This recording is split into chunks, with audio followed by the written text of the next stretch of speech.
you noticed probably that you didn't see was the body cam of the officer as he's firing the fatal shots to the passenger of the vehicle and also shooting the driver who survived. And that's because the body cam was not activated until after the shooting. So that officer's actually been fired already.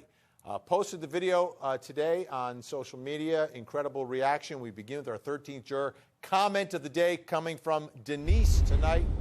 Denise writes, I don't understand why any of this nonsense is still going on after the George Floyd case. One would think all officers would want their cameras running at all times to protect themselves. Joseph Lowe, let me ask you, who do the body cams protect, the officers or the public? They protect everybody, and that's the whole point.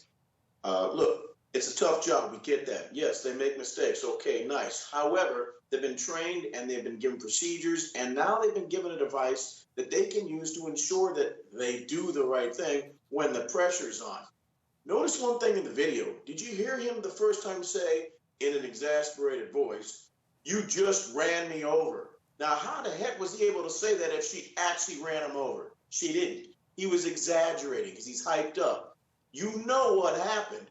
And this is the problem, is that they get involved in this, they let their emotions run wild, and they do things they ought not to do. And why does it keep happening? To answer this lady's question, it's due to the institutionalization of the police by the police departments. Why are they given a piece of equipment that they can turn off? When is the police department and those responsible for making the decisions and the training and buying the equipment going to start doing the right thing? They fired the wrong guy. Police chief ought to go too. Nino tonight writes, he violated more than one protocol. He didn't have his body camera on, and he didn't identify the individual or properly execute the arrest. He was rightfully terminated. Renee Hill, are you surprised in the speed with which they moved here in firing the second officer who fired the weapon? No, I'm not surprised. You know, everyone is complaining that the police are not being prosecuted. The police are getting away with a lot of things, and they really are. And the problem is that the police, you know, have to they have to be found accountable for their actions. And so this police department is stepping up. You know, they saw wrongdoing and they fired him, as he should.